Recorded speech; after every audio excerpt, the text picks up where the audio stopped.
Okay, hey everyone. I hope your midterm preparations are going well, but you're probably not going to watch this until you're done, so I hope your midterms all went well. Let's start the tutorial by getting a video. You guys are going to be using bird murmuration videos, but I'm going to use something totally random here instead.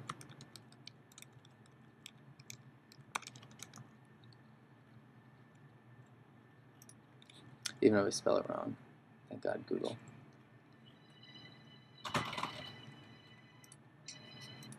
Yeah, this seems pretty cool. We'll go ahead and use it.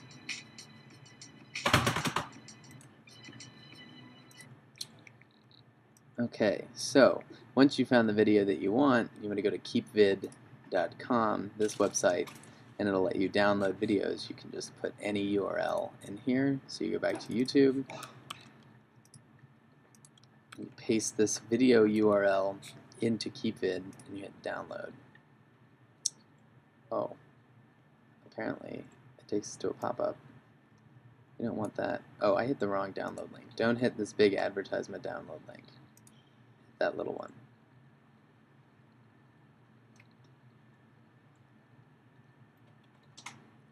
And it should start downloading. Go ahead and allow that. You're going to want either the FLV or the MP4.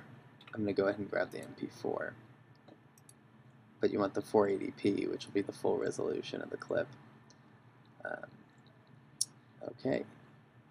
Then it'll come up on your computer. And you have a YouTube video.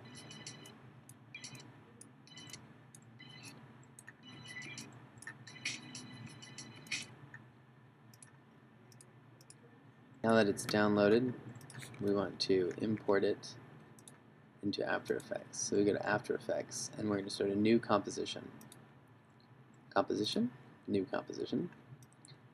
These are kind of up to you guys. Obviously the last one that I used was a 1280 by 720, which is probably too big. You guys can go ahead and use, let's see, NTC-DB. Yeah, this one will work fine. I don't know how long you guys want the videos to be, but all this stuff is fine. You can change the duration once you're in it, but if you know you want it to be, say, 15 seconds long, that might have been 15 minutes actually, but it's not important. We can change it. So now we have our composition. Obviously, you guys probably know how to use most of this stuff. You can zoom in and out with your scroll wheel like I'm doing here. This is the timeline window. Most of all, the best thing to remember here is that this is basically Photoshop with a timeline. So let's go ahead and get our clip in here. Over in the Project tab over here, this is where it keeps all your footage. You can double click in this gray space, and it'll bring up an import file. I've put on the desktop our Invisible Skateboards video. So go ahead and open it.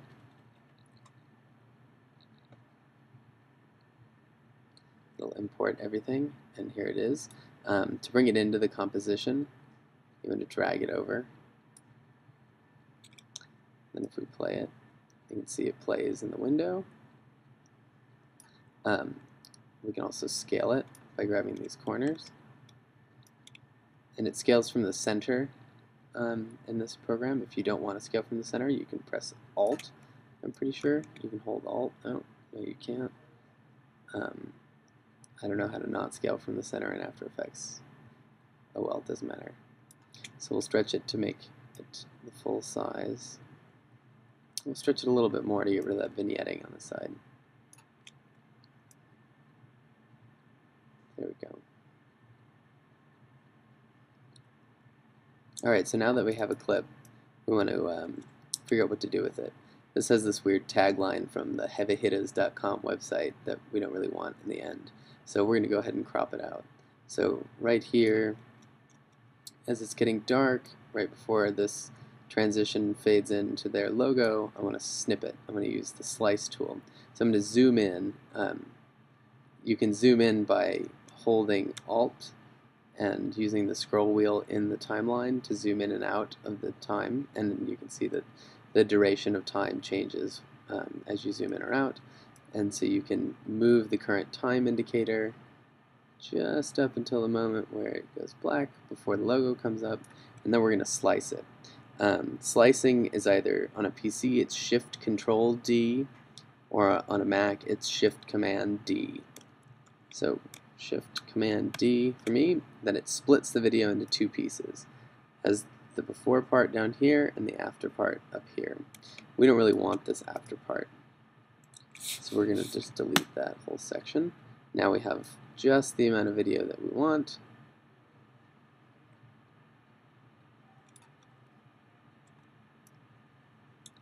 And then it's just when we want it. So you guys can use this to cut out all the cheesy stuff and the murmuration videos that you really don't want anyways. Okay, so let's go ahead and shorten our composition from 15 minutes to something a little more workable. So we're going to go composition, composition settings, and then we're going to take it down to 2 minutes.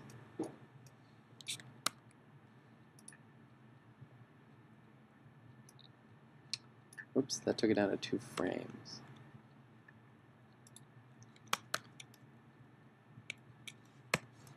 That should work.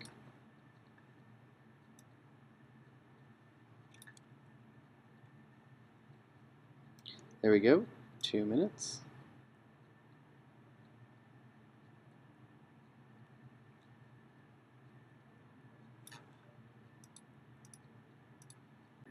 Now quickly I want to talk about some things you can do with keyframing.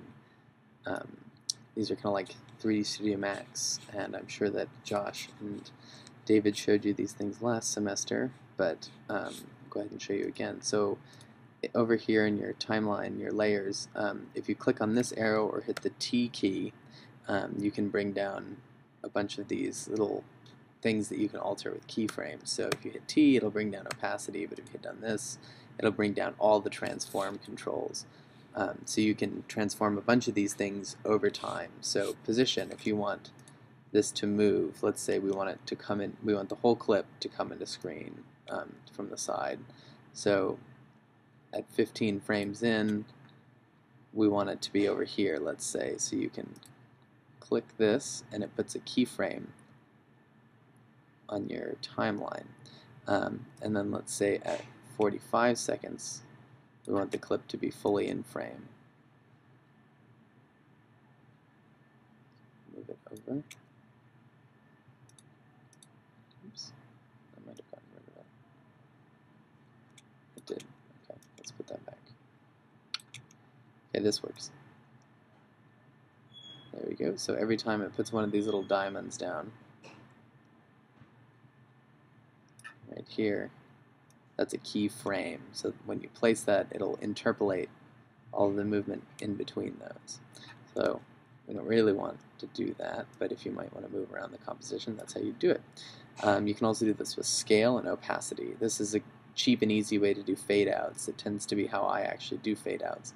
So if you take this point and you hit a keyframe for opacity of 100, drag it out here, make it an opacity of 0, it'll do a dissolve to white, which is our background. Just like that. You can adjust the scale of these things by just dragging the keyframes, and it'll change how much footage it dissolves over. Then you can do the opposite here. Have it go back to 100. So it'll fade out and fade in. But you might want it to stay at 0 for longer. You put another 0 in here and it'll stay completely white for those periods. There we go. So you might want to do that as you move through. A tip to transition between clips. Speaking of transitioning between clips, let's go ahead and slice a trick out of this video so that we can then splice it together, do some timeline editing. Let's see, that part where he throws the board is kind of boring, so let's go ahead and get rid of it.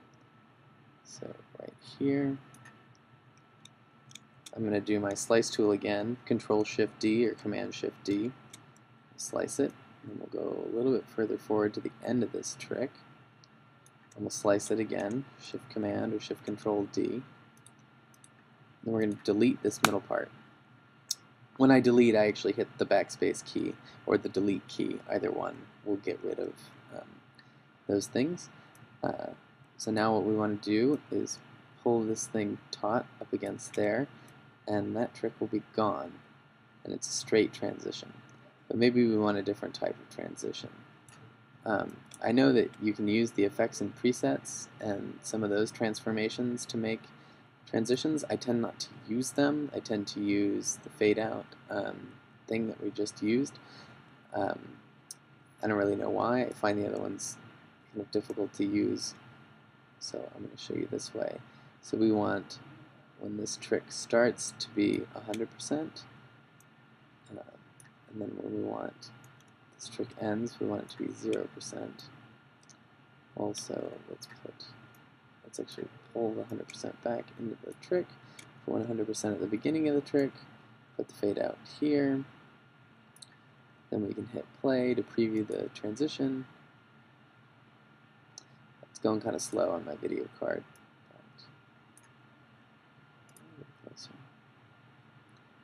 It'll start to fade out. Then it'll be white for a little bit. And it fades back in.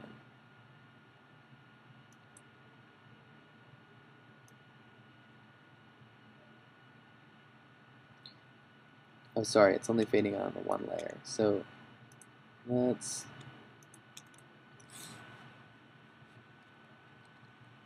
delete these, move up to this new layer, and do the same transformation. So we'll keyframe a 0 here, we'll keyframe a 100 here.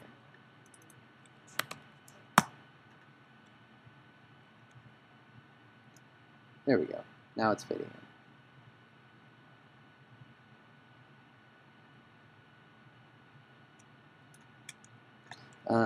Now is a good time to save. Should have saved already, but now we're going to save. Save this to the desktop. Escape ones. So you can go through and cut and dissolve and transform and transition a bunch, but what you can also do is mess with time. So now we're going to talk about time stretch and time remapping, which are two ways you can alter time. We're going to look at the time stretch, as I said before, and what time stretch allows you to do is take a portion of a clip and extend or compress it. So I'm going to find one trick in here, and then we're going to speed it up. So we'll take this one. It's pretty discrete. So right now it goes about that fast.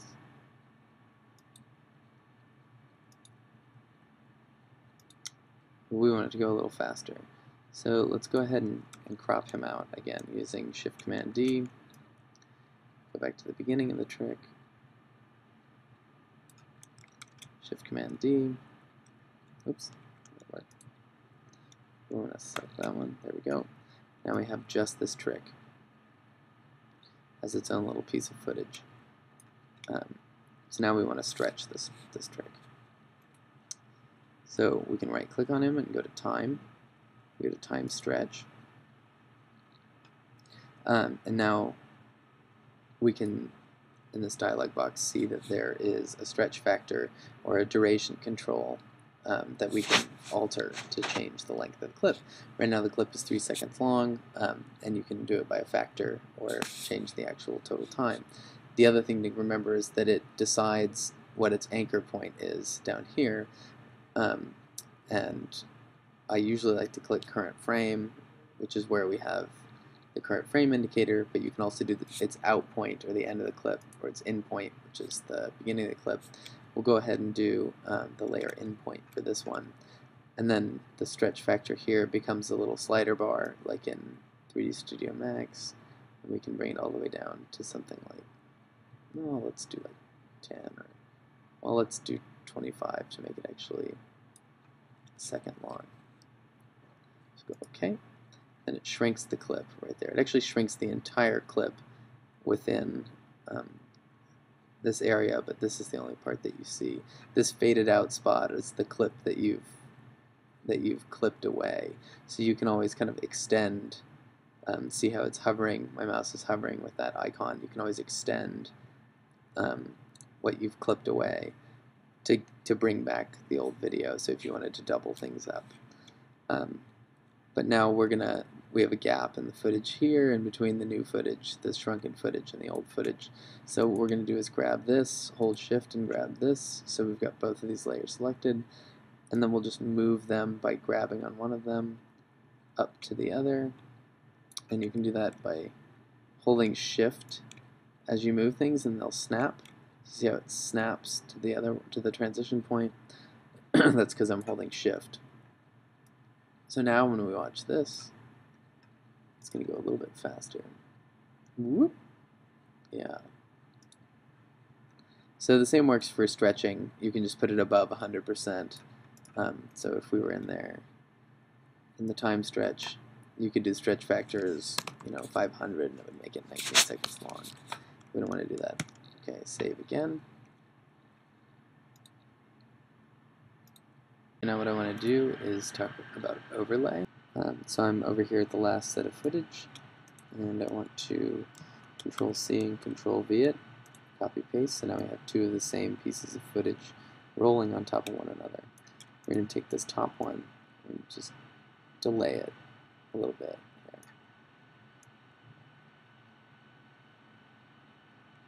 So see, you can kind of see them rolling on top of each other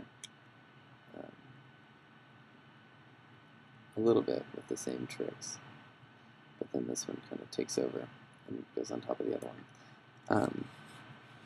So we're going to mix them together with a blending mode, just like in Photoshop. So if you right-click, you can go to blending mode. You can look at all the normal blending modes, like multiply, and then these two will run on top of each other, multiplied. And you can see both things happening right at once. Just kind of weird and adds a lot of information, but might be nice and give extra effects in your bird murmuration videos. You can go back in and try any number of these things. Maybe vivid light would give us something interesting. Yeah, that's kind of cool. Kind of psychedelic.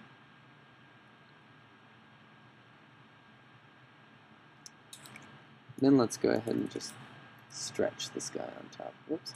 If you double click on these things, it brings you to their individual layer windows, so you can add things like masks and put in the more advanced stuff. But most of the time I don't use this window, so we're going to close it and go back to the whole composition. Let's right click on this guy and do time stretch again, and let's go ahead and hold its layer endpoint in place, and let's make him like 30% as long, so it only happens for a little while. And now it's kind of like the same footage but offset and goes a lot faster.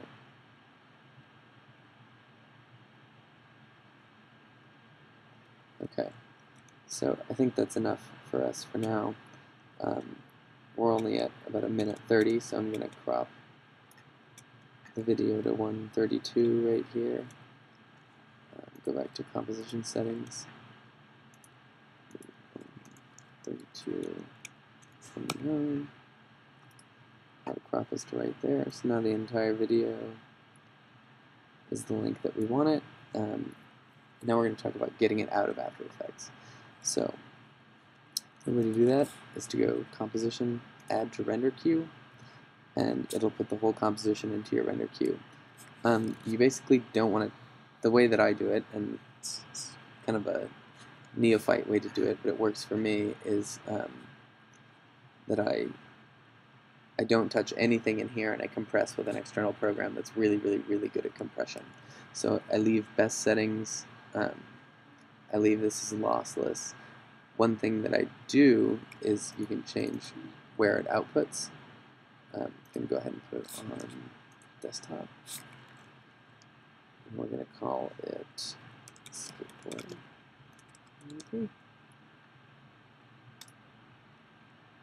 And then if you hit this lossless, so if your video has sound, you're going to want to make sure that the audio gets output as well.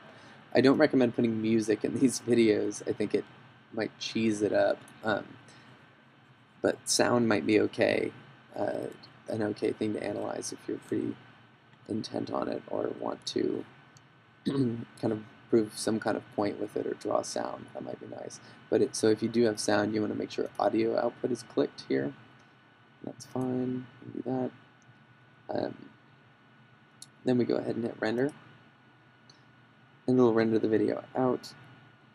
This one isn't going to take very long, but I will go ahead and pause the recording so you guys don't have to sit here and watch it anyways. Done. Let's go and find it, see how big it is, and then compress it. So the videos that you get that come out of here generally need to be compressed quite a bit. I'm trying to go to my desktop here.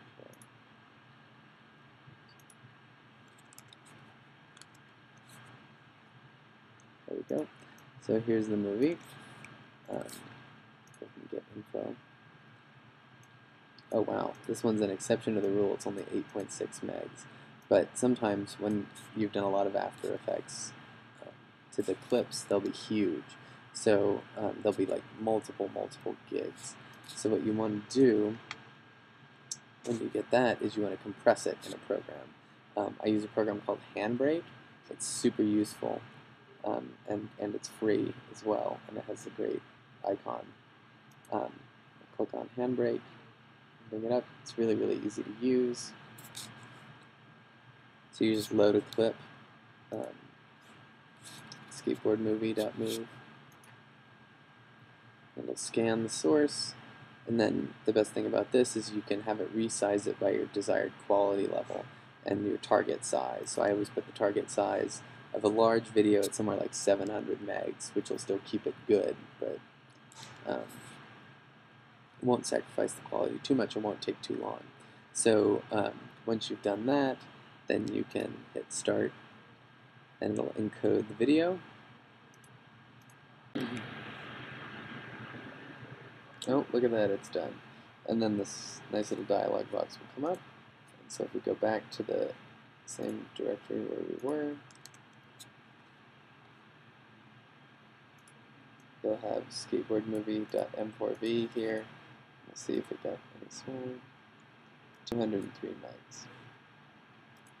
Oh, I guess I was looking at the wrong file before. Let's see how big it actually was.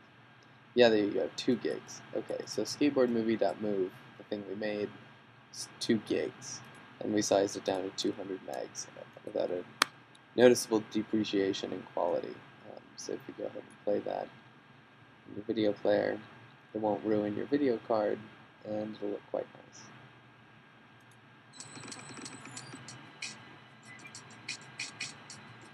And obviously we outputted the audio as well.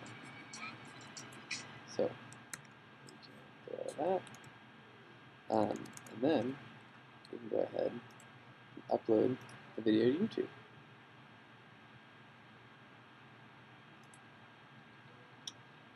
And this is pretty self-explanatory. I'm sure you guys all know how to do this. So I won't finish it up. And that's how it'll go. Thanks for watching, everyone. Hope you have a good spring break, and I will see you when I get back.